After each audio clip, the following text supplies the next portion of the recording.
All right, let's get busy. Last day 4 of linear programming, and it's our part 2. I'm going to do 2 examples. We already did the weighted average with the milk that you're going to use in your project. Let's do some skis, and we'll do some farming. So it says, Sporting Goods Company makes 2 types of skis, racing and freestyle. Each pair of skis requires 3 hours of labor, produce at most 20 pairs. Each pair of freestyle, 2 hours of labor, at most 30 pairs. Max labor hours available is 96. Profit on each racing is 30. Profit on each freestyle is 40. Find the number of each should be manufactured in order to maximize profits. X equals number of racing skis, and Y equals number of freestyle.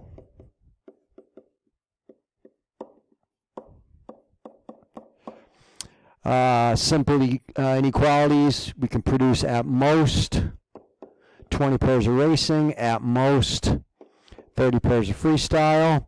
And if I came up with a labor inequality using that XY total,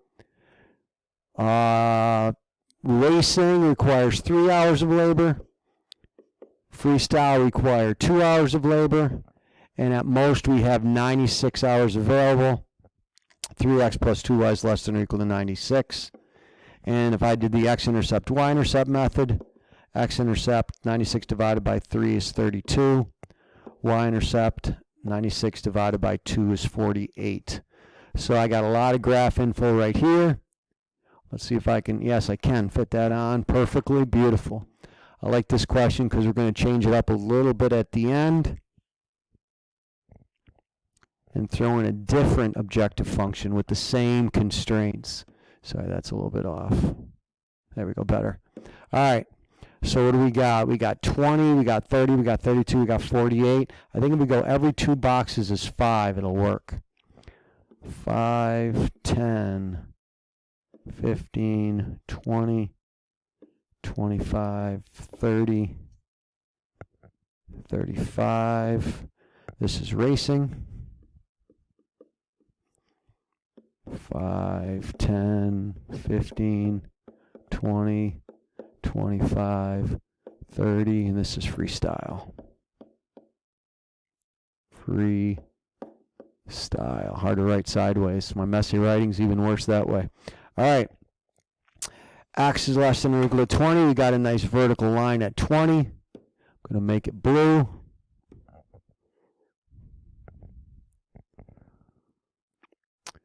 Y is less than or equal to 30. We got a nice horizontal line at 30.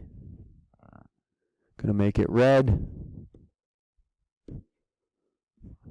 So right now we got that feasibility region in the bottom left quadrant. What do we got for our intercepts?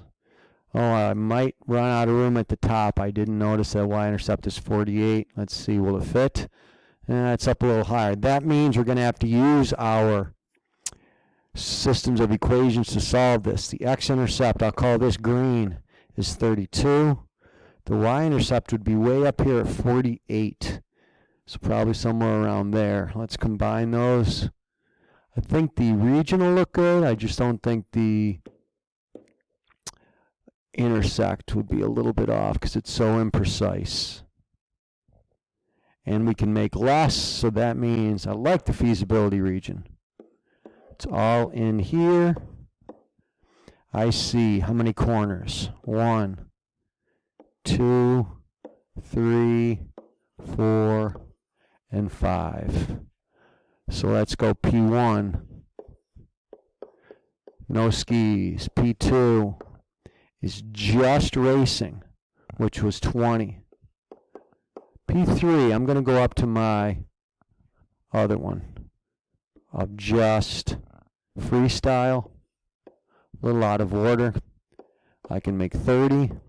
How do I find the other 2? Well, I'm going to solve the systems. So to find P4, X is 20. I'm going to label this P4. X is 20 equals, and 3x plus 2y equals 96. I'm going to use substitution. 60 plus 2y equals 96. 2y equals 36. Y equals 18. 2018. Let's see, how's that look? 2018. Again, that dot was off. So P4 is 2018. And P5, I didn't even mean to do that, but I'm glad we did because that shows the importance of solving that system. Now we got to use the red, which is y equals 3x plus 2y equals 96. Y equals 30.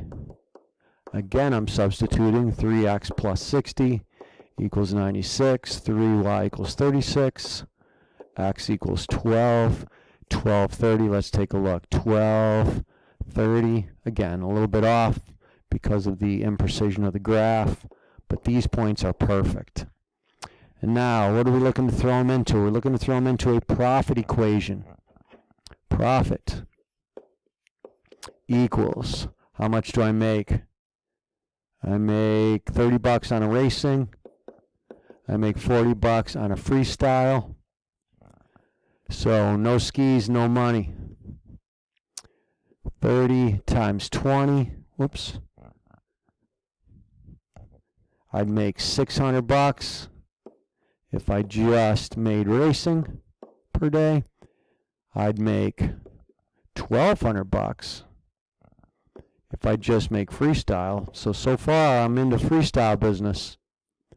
And then I got the combo of 30 times 20 plus 40 times 18. That 0.4 would give me 30 times 20. 0.4 times 18. I did that somewhere. Yep, right here. $1,320. So again, that's optimal. And then 30 times 12 plus 40 times 30 is 1560. That is the optimal one. So let's answer the question. We'll put it up here because I got some room. Well, I don't have a lot of room. Let's make, what is that, 12 pair racing and 30 pair freestyle for max profit. You got to write it out. This is just notes. $1,560. All right. Now, this is what I wanted to address. Suppose that the profit of each pair of freestyle skis drops to $20. So now my profit equation is 30x plus 20y. Does that change your production numbers? Show that there's more than one way to maximize profits. Well, let's change the production numbers. What doesn't change, guys, is all the other stuff, the feasibility region and the vertices. So I can still just go down and list my 5 points. P1, we said, was the origin. No skis. P2, we said, was all racing. 20-0. P3, we said, was all freestyle. 0-30. That might not, excuse me, that might not look as good now because freestyles are not making as much. P4, we said was that the 2018? Yep. And then P5 was 1230. And we plug them into profit 2. Just for speed, I'm going to skip that plug-in step even though you have to show it. Still make 600 bucks, we just make racing. If we make just freestyle, we only make 600. Made 1,200 before. 2018, we make 960. 1230, we make 960. So you can either make, not max, 20R 18F or 12R 30F for max profit of 960. And actually, guys, what it means is really everything on that line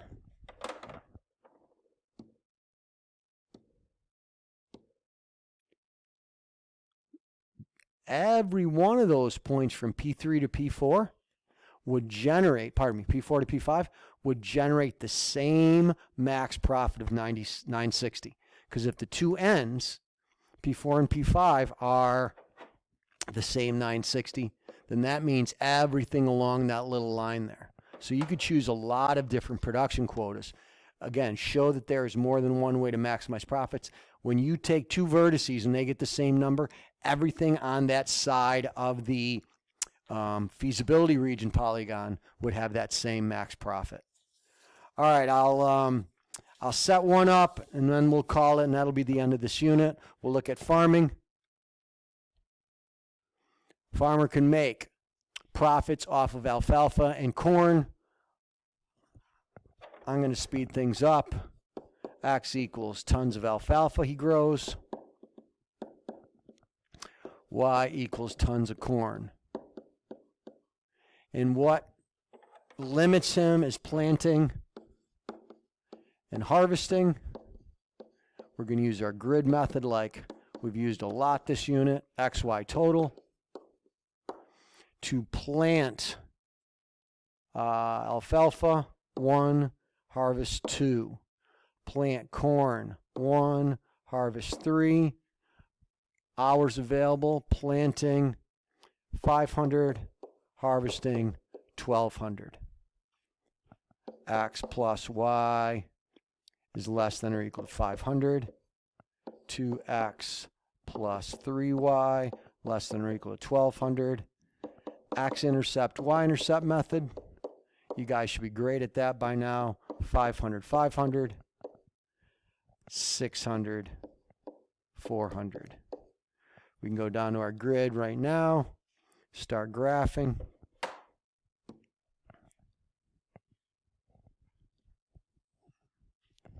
This is alfalfa. This is corn.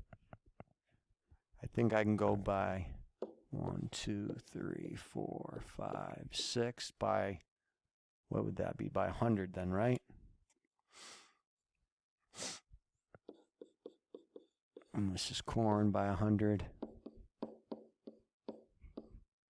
1, 2, 3, 4, 5, 6. Our first equation had 500, 500.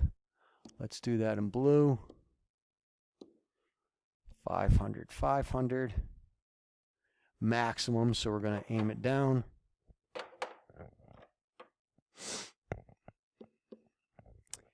The other one had a x-intercept of 600. Let's do that in green.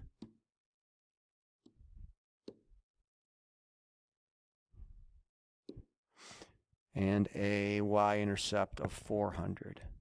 So that would go like this. Again, down. So that means this is our feasibility region in here. I see 4 corners. Origin, all alfalfa, all corn, some combination in the middle. And again, I got to solve that system. So what do I have for points? I've got origin. I've got all alfalfa. I've got all corn. And what I found when I solved the system is to be 300, 200. Even though my graph's off a little bit, and again, can't just 300, 200 would actually be a little bit down farther. I guess mine isn't that terrible. Probably should be more like there. And when we plug them into profit, we get the maximum being this one right here at $145,000. And that's how you would answer the question. Again, video's going to run out. Hope this unit went well, guys. Have a good rest of your day. We'll see you.